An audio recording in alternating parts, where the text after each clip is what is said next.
Welcome to கதை காவியம் channel. இன்னைக்கு நாம இந்த வீடியோல ஒருவன் கடவுள் பக்தியோடு இருந்தால் கடவுள் அவனுக்கு கொடுக்க நினைக்கும் எதையுமே யாராலும் தடுக்க முடியாது அப்படிங்கிறத ஒரு குட்டி கதை மூலமாக பார்க்கலாம். ஒரு நாட்டின் அரசன் தன் நாட்டு மக்களின் நிலைமைகளை பற்றியும் நாட்டு நடப்புகளை பற்றியும் தெரிந்து கொள்வதற்காக மாறு வேடமிட்டு நகர்வலம் சென்றான். அப்போது ஒரு வீதியின் வழியே சென்று கொண்டிருந்த போது 2 பிச்சைக்காரர்கள் பிச்சை எடுத்துக் கொண்டிருந்தார்கள். அவர்களில் ஒருவன் இறைவனின் நாமத்தை சொல்லி இறைவனை வேண்டி மக்களிடம் பிச்சை கேட்டுக் கொண்டிருந்தான். ஆனால் மற்றொரு பிச்சைக்காரன் அரசனின் பெயரை சொல்லி அவரை வேண்டி மக்களிடம் பிச்சை எடுத்துக் கொண்டிருந்தான். இதை கவனித்த அரசனுக்கு ஆச்சரியம். நகர்வலம் முடிந்து அரண்மனைக்கு சென்ற அரசன் தனது காவலர்களிடம் அந்த 2 பிச்சைக்காரர்களையும் அரச சபைக்கு அழைத்து வர கட்டளையிட்டான். காவலர்களும் அந்த 2 பிச்சைக்காரர்களையும் அரச சபைக்கு அழைத்து வந்தார்கள். அப்போது அரசன் அவர்களிடம், நான் இன்று காலையில் உங்கள் இருவரையும் அந்த தெருவில் நின்று பிச்சை எடுத்துக் கொண்டிருப்பதை பார்த்தேன். ஒருவர் கடவுள் நாமத்தை சொல்லி அவரை வேண்டி பிச்சை எடுத்தீர்கள். இன்னொருவரோ அரசனாகிய எனது பெயரை சொல்லி என்னை வேண்டி பிச்சை எடுத்தீர்கள். இதற்கு என்ன காரணம் என்று கேட்டான் அரசன். அதற்கு ஒருவன் சொன்னான், அரசே, எனக்கு கடவுள் மீது மிகுந்த நம்பிக்கை உண்டு. இந்த உலகத்தையே படைத்து காப்பவன் இறைவன்தான். இந்த உலகத்தில் உள்ள ஒவ்வொரு உயிர்களும் இன்பமாக வாழ வேண்டும் என்றால் இறைவன் அவனால் மட்டுமே முடியும். நானும் வசதி வாய்ப்புகளுடன் செல்வந்தனாக வாழ வேண்டும் என்றால் இறைவன் அருள் இருந்தால் மட்டுமே அது முடியும். அதனால்தான் நான் இறைவன் நாமத்தை சொல்லி பிச்சை எடுக்கிறேன் என்றான். மற்றொரு பிச்சைக்காரன், அரசே, இறைவன் எங்கே இருக்கின்றான்? எப்படி இருப்பான் என்பதே தெரியாது. இறைவன் கண்களுக்கு தெரிவதில்லை. அப்படி இருக்க அவரால் எப்படி மற்றவர்களுக்கு உதவ முடியும்? ஆனால் அரசரோ அப்படி இல்லை. செல்வ செழிப்பு மிக்க அரசர் நினைத்தால் யாருக்கு எதை வேண்டுமானாலும் உதவி செய்யலாம், யாரையும் பணக்காரன் ஆக்கிவிடலாம். அதனால்தான் நான் அரசனின் பெயரை சொல்லி பிச்சை கேட்கிறேன் என்றான்.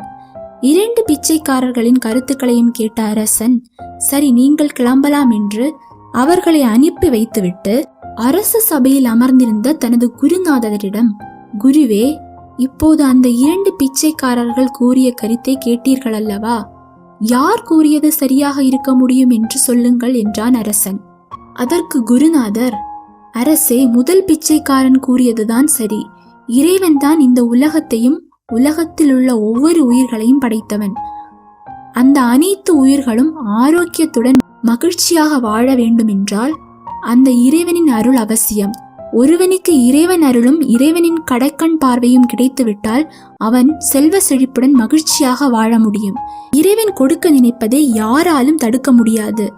ஏன், உங்களை போன்ற அரசர்களுக்கே பதவியையும் செல்வ செழிப்பையும் கொடுத்தது இறைவன்தானே. அவருடைய அருள் இல்லாமல் உங்களால் அரச பதவியில் உட்காரத்தான் முடியுமா என்று குருநாதர் கேட்டார். குருநாதர் கூறியதை கேட்டு அரசனும் நேரம் வரும்போது இறைவன் அருளா அல்லது அரசரின் அருளா என்று பார்த்து விடலாம் என நினைத்து அரச சபையில் இருந்து கிளம்பினார். சில நாட்களுக்கு பிறகு அரசனுக்கு ஒரு ஆண் குழந்தை பிறந்தது. மிகவும் மகிழ்ச்சி அடைந்த அரசன் அதை ஒரு திருவிழாவை போல கொண்டாட நினைத்தான். நாட்டு மக்கள் அனைவருக்கும் பரிசு பொருட்கள் தருவதாக அறிவித்தான். அறிவிப்பை கேட்ட மக்கள் அனைவரும் மகிழ்ச்சியாக அரண்மனைக்கு வந்தார்கள். அந்த மக்கள் கூட்டத்தில் அந்த 2 பிச்சைக்காரர்களும் இருந்ததை கவனித்த அரசன், சரி, இன்று இறைவன் அருளா அல்லது அரசரின் அருளா என்பதை பார்த்து விடலாம் என முடிவு செய்தான். வந்த அனைவருக்கும் புதிய துணி ஒன்றும் அதனுடன் சேர்த்து பூசணிக்காய் ஒன்றையும் பரிசளித்தான். அரசருடைய பெயரை சொல்லி பிச்சை எடுக்கும் அந்த பிச்சைக்காரனுக்கு மட்டும் பூசணிக்காய்க்குள் தங்க வைர நகைகளை மறைத்து வைத்து பரிசளித்தான்.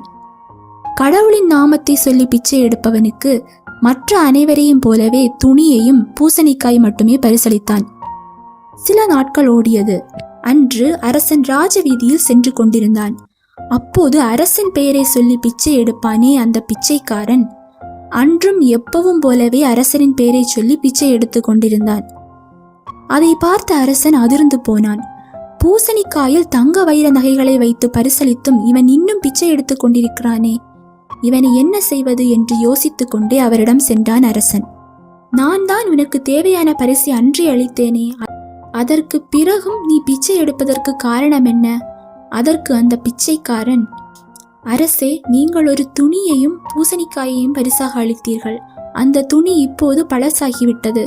அந்த பூசணிக்காயை சிறிது பணம் வாங்கி கொண்டு ஒருவனிடம் கொடுத்தேன். அந்த பணத்தை வைத்து எவ்வளவு நாள் உணவு உண்பது? அதனால்தான் மீண்டும் பிச்சை எடுக்க வந்துவிட்டேன் என்றான். அதை கேட்ட அரசன் கோபமடைந்து, அட முட்டாளே, நான் உனக்கு பரிசளித்த பூசணிக்காய்க்குள் தங்க நகைகளையும் வைர நகைகளையும் மறைத்து வைத்து கொடுத்தேனே, நீ அதை வெட்டி பார்த்திருந்தாலே உனக்கு தெரிந்திருக்குமே என அவனை திட்டிக் கொண்டே அங்கிருந்து புறப்பட்டார். சிறிது தூரம் சென்ற பிறகு செல்வந்தன் ஒருவன் புதிதாக கடை ஒன்றை திறந்திருப்பதை பார்த்த அரசன் அவனை எங்கேயோ பார்த்திருக்கிறோமே என நினைத்தான். அடடா, இவன் கடவுள் நாமத்தை சொல்லி பிச்சை எடுத்த அந்த பிச்சைக்காரன் தானே என்று எண்ணிக்கொண்டே அரசன் அவனிடம் சென்றான்.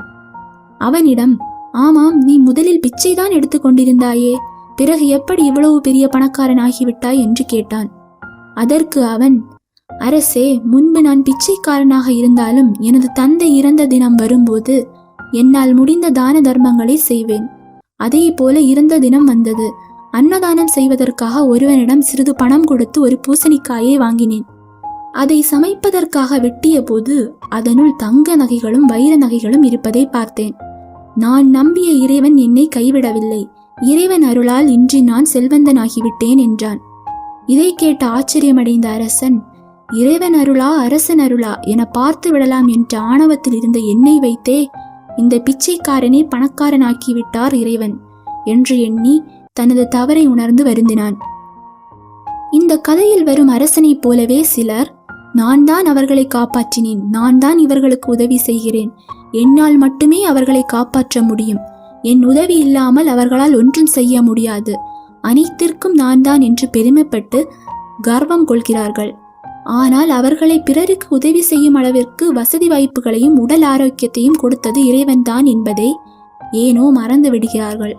ஒருவனுக்கு இறைவன் அருள் கிடைக்கும் போது அவனுக்கு இறைவன் கொடுக்க நினைப்பதை யாராலும் தடுக்க முடியாது. இந்த கதை பிடிச்சிருந்தா கண்டிப்பா சப்ஸ்கிரைப் பண்ணுங்க. தேங்க்ஸ் ஃபார் வாட்சிங்.